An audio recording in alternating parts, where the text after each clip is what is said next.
Good morning, everyone. Welcome back to Get Growing. Today is a very good day. We're going to be transplanting the cucumbers and okra. So let's get right into it.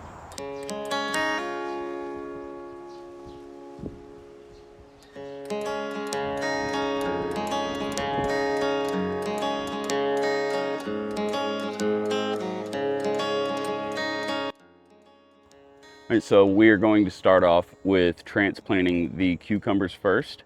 And you're probably wondering, how do I know that it's a good time to transplant? Usually I usually wait to transplant until I have 2 sets of true leaves. So not the seedling leaves, I forget what they're called. I'll put that up right here. And yeah, once it has a couple sets of true leaves, that's generally like a good enough time to transplant, and like it's safe, it's well established enough to where it shouldn't shock the plant too much. So let's get right to it. So first thing we're gonna do, I'm gonna get this hose out of the way, make sure I'm not snagging on anything, because there are other plants around this hose. And so for spacing, I usually do about 1.5 feet in between my plants. That gives them enough space. So you're gonna peel apart the mulch here, and you got the topsoil, and then you got the soil underneath. I typically will dig just to where I'm gonna bury it, like just above where it's currently buried. And so we're going to transplant the cucumber first. All right, so it's dug out. So we're gonna get this seedling out of here. As I covered in some previous videos, you're gonna gently coax these out. You don't wanna just sit here and try to pull it up through that, because it's still not very, very strong yet.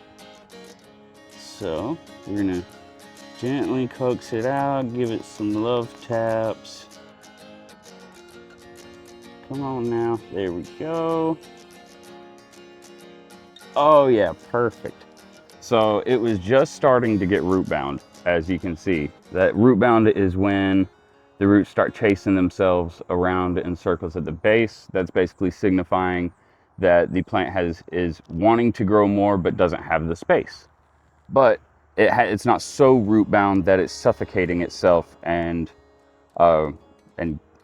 making the plant suffer. So this is perfect timing. So you can just plant this directly, but I typically like to kind of open these roots up a little bit more. So I'll kind of go in the middle and just stir up the dirt. I'm not tearing any roots. I'm just opening them up.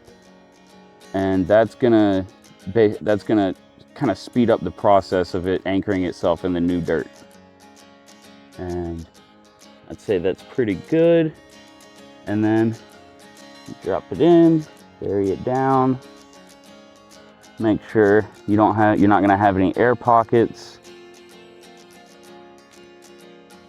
And just bury up, pat it down a little bit, and then put that mulch back on top.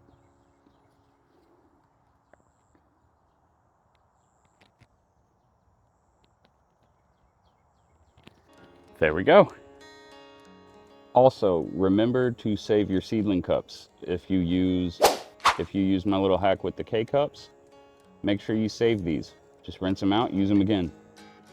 Less trash. Okay, so we're gonna go ahead and get the next 3 planted at super speed.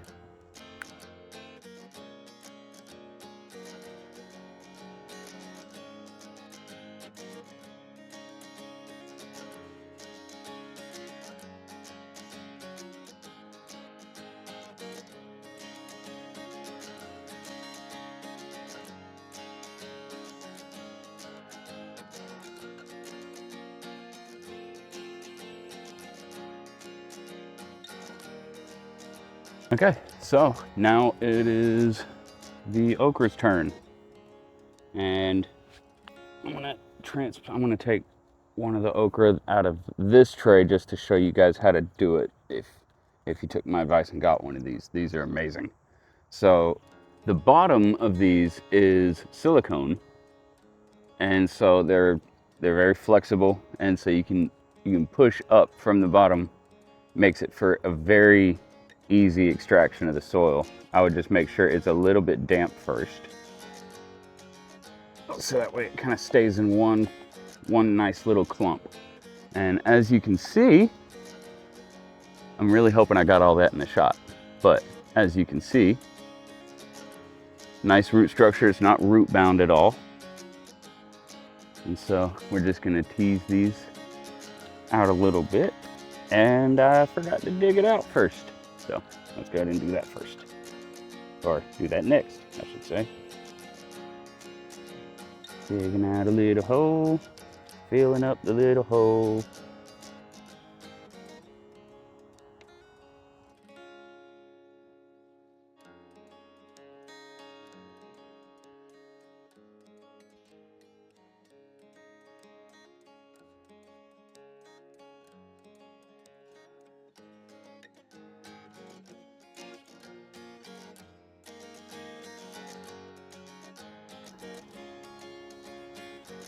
All right, time for the next 3.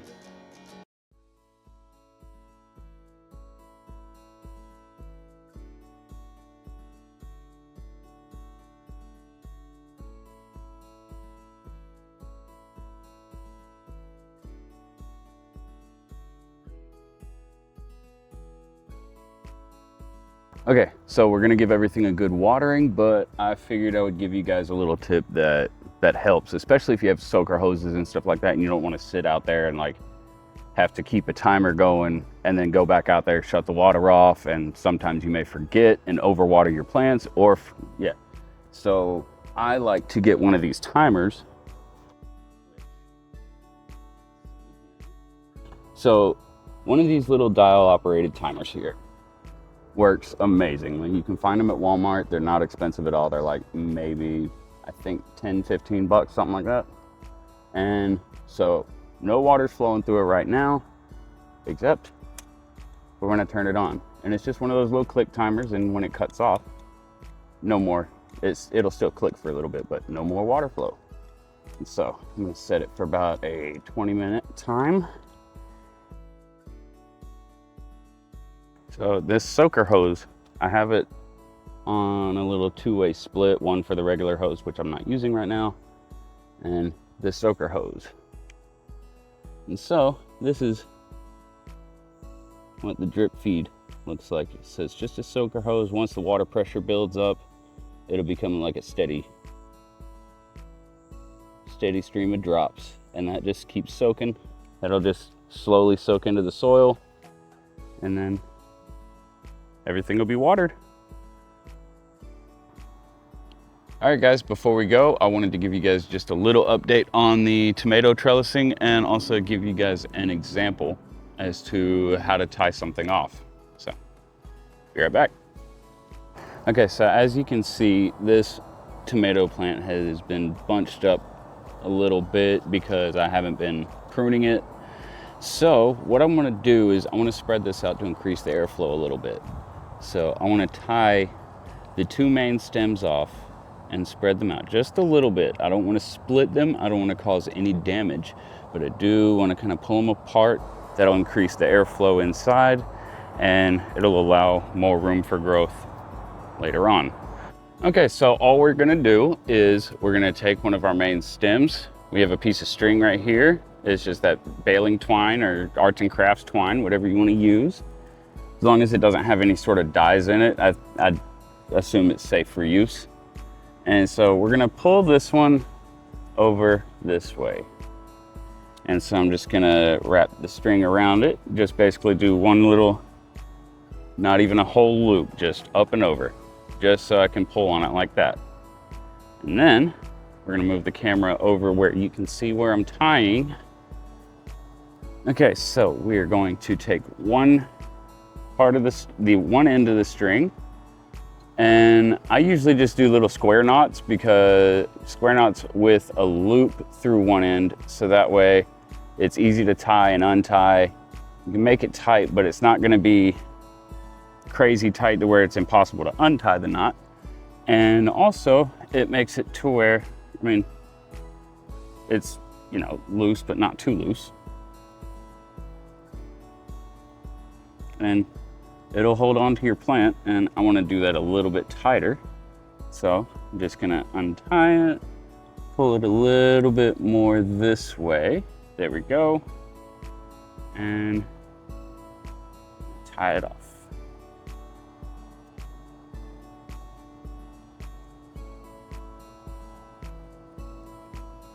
There we go. And there we go. Now, when you look from up above, it looks a lot cleaner. Let me get to where we were looking before. See, now you see how far spread out that is. That opens up that airflow a lot more without me having to do any pruning. So, and also the tomato rescue from the window, this is doing quite well also. I did cut the sunleaf that was like really diseased and just eaten up, and so now it's putting all of its effort into new growth. So happy day there as well. All right, guys, well, thank you so much for joining me on this successful transplant. Please make sure you leave a like, comment, and subscribe to my channel, and that notification bell, hit that shit so you know when we're doing the next big thing here at Get Growing. So I'll see you guys on the next one.